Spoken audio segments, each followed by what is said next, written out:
मोहोळमध्ये राडा, मतदानानंतर ईव्हीएम थेट धाब्यावर. काय आहे सत्य? नमस्कार, आपण पाहत आहात वन प्लस मराठी. सोलापूर जिल्ह्यातील मोहोळमध्ये सध्या एकच खळबळ उडाली आहे.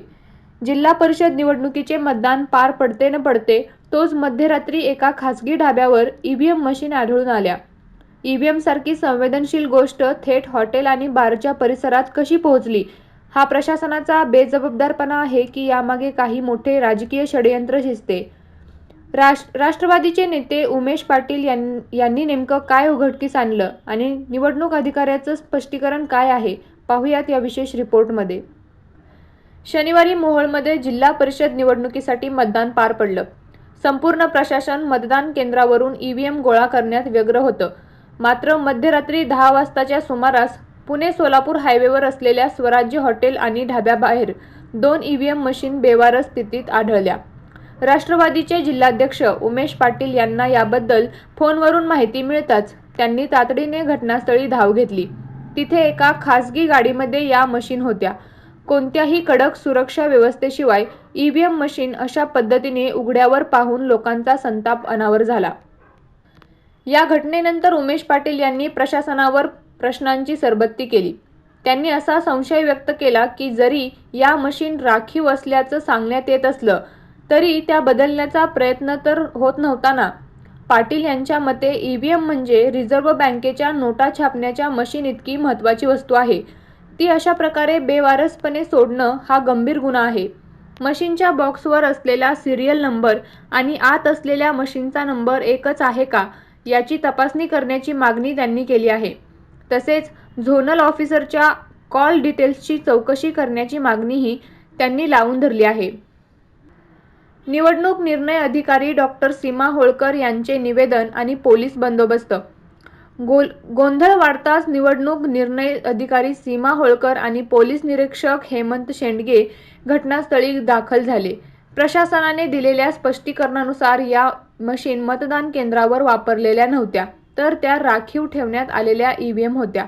झोनल ऑफिसर मशीन जमा करायला आले असताना त्यांचे ड्रायव्हर गाडी घेऊन जेवणासाठी त्या ढाब्यावर गेले होते असं सांगण्यात आलं. ज्या मशीनवर प्रत्यक्ष मतदान झाले त्या आधीच स्ट्रॉंग रूममध्ये सील करण्यात आले आहेत असंही प्रशासनानं स्पष्ट केले. सध्या या संशयास्पद मशीन एका स्वतंत्र खोलीत सीसीटीव्ही देखरेखीत सील करून ठेवण्यात आल्या आहेत. मतमोजणीच्या दिवशी पंचांच्या सक्षम त्या उघडल्या जातील. मात्र या प्रकरणामुळे ईव्हीएमच्या विश्वासार्हतेवर पुन्हा एकदा चर्चा सुरू झाली आहे. ईव्हीएम सोबत असलेला कर्मचारी किंवा ड्रायव्हर इतका बेजबाबदार कसा असू शकतो हा प्रश्न अनुत्तरित आहे. प्रशासनाने यावर कारवाईचा अहवाल दिला असला तरी जनतेच्या मनातील शंका दूर झालेल्या नाहीत. या प्रकरणावर तुम्हाला काय वाटतं? ही निव्वळ चूक आहे की मोठा कट? कमेंट्समध्ये तुमची मतं मांडायला विसरू नका. पाहत रहा वन प्लस मराठी.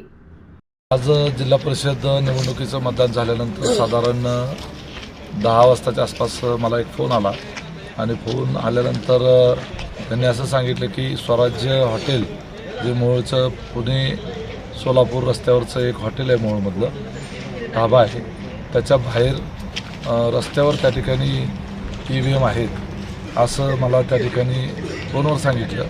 की ताबडतोब त्या ठिकाणी आलो तर त्या ठिकाणी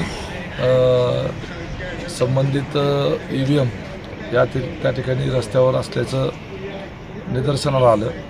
ताबडतोब आम्ही पोलिसांना, जिल्हाधिकाऱ्यांना आणि संबंधित आरो ऑफिसरला त्या ठिकाणी कळवलं. आरो मॅडम पण ताबडतोब त्या ठिकाणी आल्या. तिथं आल्यानं खूप मोठा जमा झाला आणि त्याच्यामध्ये एक अशी शंका निर्माण झाली की ईव्हीएम ही एवढी सुरक्षित वस्तू आहे की ती अशी बेवारस अशी कशा काय पद्धतीनं बाहेर आली. तर त्याच्यामध्ये असं समजलं की त्या राखीव ईव्हीएम मशीन आहेत आणि त्या माझ्या स्वतः मी जिथून निवडणूक लढतोय कुरुल जिल्हा परिषद मतदारसंघ, त्या मतदारसंघातल्या त्या ईव्हीएम होत्या.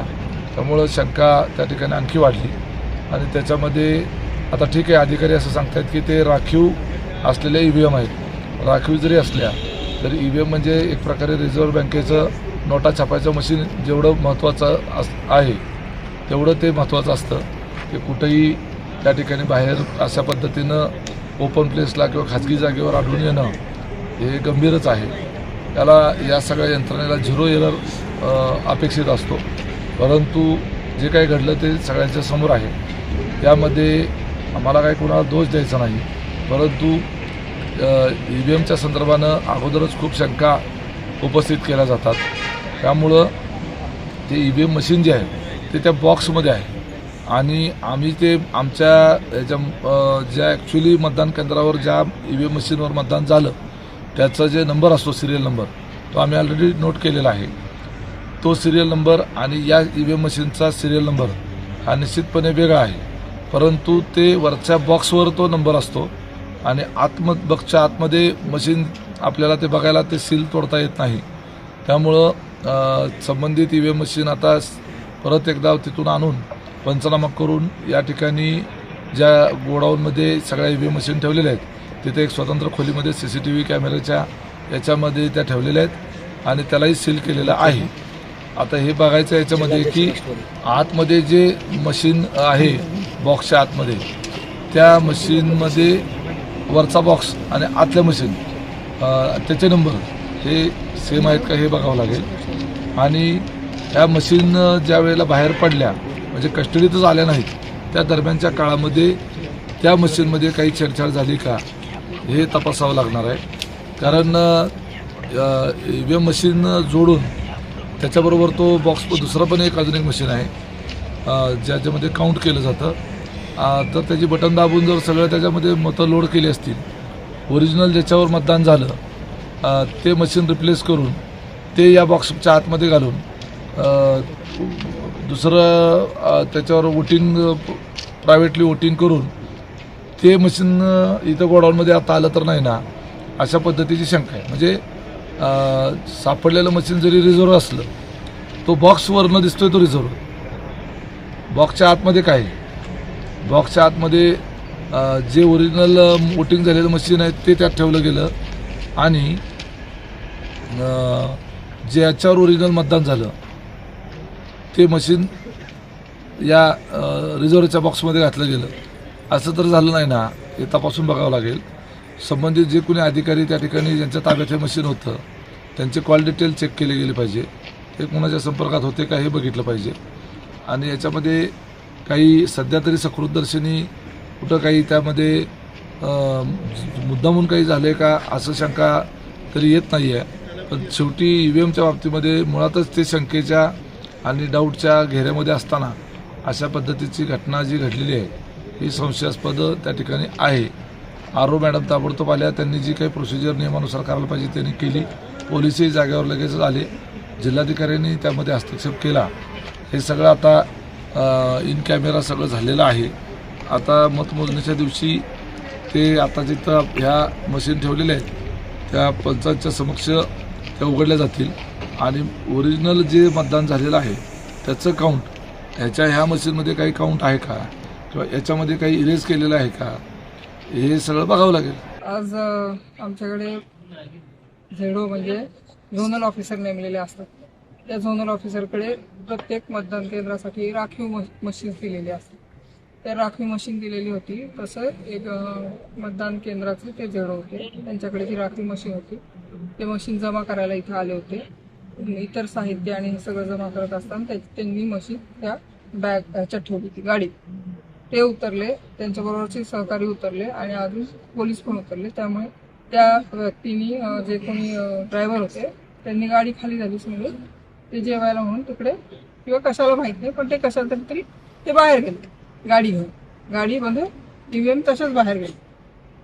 आता असं झालं की तिथे गेल्यानंतर तिथल्या लोकांच्या लक्षात आलं की EVM आहेत गाडी, म्हणून त्यांनी त्या काढून बाहेर ठेवलं आणि मग तिथं सगळे लोक गोळा झाले. आता आम्ही जेव्हा पुकारत होतो त्या झेडोना की तुमच्या 2 EVM तुम्ही जमा नाही केलेल्या, तेव्हा ते झेडो सापडले नाहीत म्हणून आम्ही फोन केला. तर ते म्हणले मी इथे आलो कारण माझी गाडी बाहेर गेली, म्हणून ते गाडी बरोबर तिकडे गेली गाडी शोधायला आणि मग तिथं ते सगळा पुढचा सीन नाही. आपण त्या एक तर पहिली गोष्ट त्या EVM होत्या ह्या राखीवच्या EVM होत्या, त्याच्यामध्ये कुठलंही मतदान नाही. आपल्या ज्या मतदान झालेल्या EVM होत्या त्या ऑलरेडी माझ्या ताब्यात सगळ्या आल्या होत्या. आम्ही ती स्ट्रॉंग रूम सुद्धा सील केलेली ऑलरेडी केलेलीच होती. फक्त राखीवचा आम्ही हिशोब लावत होतो तेव्हा ही घटना घडली आहे. आणि आता त्या ज्या मशीन आहेत त्या मशीन आपण इथे वेगळा सुरक्षा कक्ष करून त्यामध्ये सीसीटीव्हीच्या अंडर ठेवलेले आहेत, जेणेकरून जेव्हा ते बघायचे असतील की बाबा त्याच्यात काही म्हणजे त्या दुसऱ्या कुठल्या नाही आहेत ना वगैरे अशा ज्या काही शंका आहेत तर ते आपण बघू शकतो.